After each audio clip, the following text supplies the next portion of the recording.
5 seconds.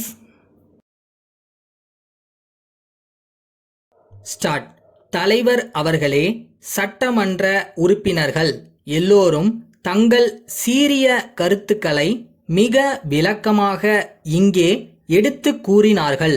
வறட்சி நிலைமையை போக்க ஒதுக்கியுள்ள பணம் மிகவும் குறைவாக இருக்கிறதென்றும் இன்னும் கூடுதலாக ஒதுக்கி இருக்க வேண்டுமென்றும் சொன்னார்கள். அறிக்கையிலே கொடுக்கப்பட்டிருப்பது முதல் நிலைதான், முடிவானது அல்ல என்பதை சொல்லிக் கொள்வதில் மகிழ்ச்சி அடைகிறேன். இதனை மக்களுடைய முதல் பிரச்சனையாக எடுத்து கொண்டிருக்கிறோம். ஆங்காங்கே துரிதமாக வேலைகள் நடைபெற தகுந்த நடவடிக்கைகள் எடுத்து கொள்ளப்பட்டிருக்கின்றன. இன்றைக்கு குடிநீர் வழங்கும் பணியில் குடிநீர் வடிகால் வாரியம், விவசாய பொறியியல் துறை போன்ற துறைகள் எல்லாம் தீவிரமாக ஈடுபட்டு இருக்கின்றன. அவர்கள் தொடர்ந்து இந்த வேலைகளையெல்லாம் செய்து கொண்டிருக்கிறார்கள். சில மாவட்டங்களில் வரி தள்ளுபடி செய்யப்பட்டிருக்கிறது.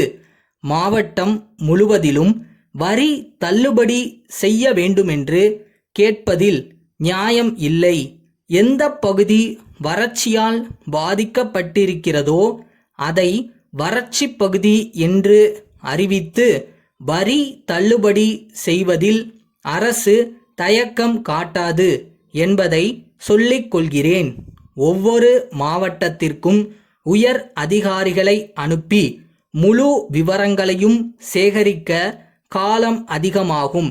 ஆகவே மாண்புமிகு உறுப்பினர்கள் தங்கள் தங்கள் தொகுதியின் நிலவரங்களை எல்லாம் எழுத்து மூலம் அனுப்பி வைத்தால் அரசு உடனடியாக நடவடிக்கைகளை எடுக்க உதவியாக இருக்கும் என்பதை தெரிவித்துக் கொள்ளுகிறேன்.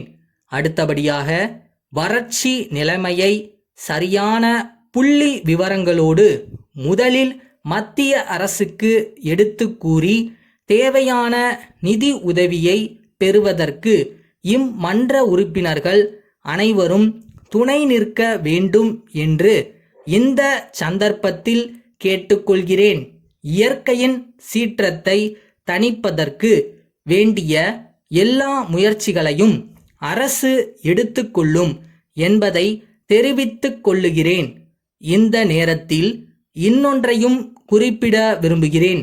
வறட்சி, பசி, பஞ்சம், பட்டினி என்றெல்லாம் மக்களிடையே பீதியை கிளப்பும் வகையில் செய்திகளை பரப்புவதை கொள்கையாக கொள்ள வேண்டாம் என்று பத்திரிகைகளையும் கேட்டுக்கொள்ளுகிறேன். இப்படி செய்வதால் உண்மையில் வறட்சி இல்லாத பகுதிகளில் உள்ள மக்கள் கூட பீதியுணர்ச்சியுடன் உணவுப் பொருட்களை மேலும் வாங்கி சேகரிக்க முயல்கின்றனர். அதன் காரணமாக கள்ள மார்க்கெட், பதுக்கல் போன்ற முயற்சிகளும் நடைபெற வழி ஏற்படுகிறது. இது போன்ற தீய நடவடிக்கைகளை தடுத்து நிறுத்த ஜனங்கள் எல்லோரும் அரசுக்கு ஒத்துழைப்பு தர வேண்டும் என்று கோருகிறேன். சமுதாயத்தில் தவறு செய்பவர்கள் தண்டிக்கப்பட வேண்டும். அது மட்டுமின்றி இப்படிப்பட்ட பஞ்ச காலங்களில் அதிகமான திருட்டு நடைபெறும். பட்டினியால் கஷ்டப்படுகிற போது எங்கேயாவது கிடைத்ததை எடுத்து போய் திருடி சாப்பிடுவோம் என்று சிலர் அதில் ஈடுபடுவார்கள். அதற்கெல்லாம் எந்தெந்த வகையில் நடவடிக்கைகளை எடுக்க வேண்டுமோ அவற்றை செய்ய இந்த அரசாங்கம் தயங்காது என்பதையும் தெரிவித்துக் கொள்கிறேன். சேலம் சேகர் காகித தொழில் நிறுவனம் தமிழ்நாடு அரசாங்க அச்சக இயக்குனருக்கு எழுதும் கடிதம். அன்புள்ள ஐயா, வணக்கம். எங்கள் நிறுவனம் 2 ஆண்டுகளுக்கு முன்பு மத்திய தொழில் அமைச்சர் அவர்களால் தொடங்கி வைக்கப்பட்ட தனியார் நிறுவனமாகும். பல வகையான காகித தாள்களை தயாரித்து நூல் வெளியிடும் பதிப்பகங்களுக்கும் பெரிய மொத்த வியாபாரிகளுக்கும் விற்பனை செய்து வருகிறோம். அரசு வெளியீடுகளுக்கும் அலுவலகங்களுக்கும் தேவைப்படும் காகிதத்தாள்களை உற்பத்தி விலையில் அரசுக்கு வழங்க விரும்புகிறோம்.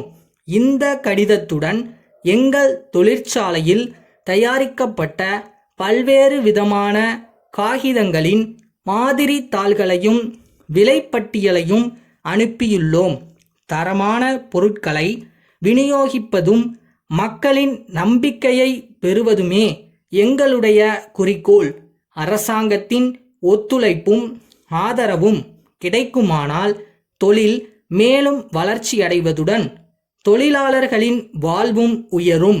விரைவில் வெளிநாடுகளுக்கு உயர் ரக தாள்களை அனுப்ப முயற்சிகளை எடுத்து வருகிறோம். இந்திய பொருள்களுக்கு வெளிநாடுகளில் நல்ல கிராக்கியை ஏற்படுத்த முடியும் என்ற நம்பிக்கை எங்களுக்கு முழு அளவில் உள்ளது. இப்படிக்கு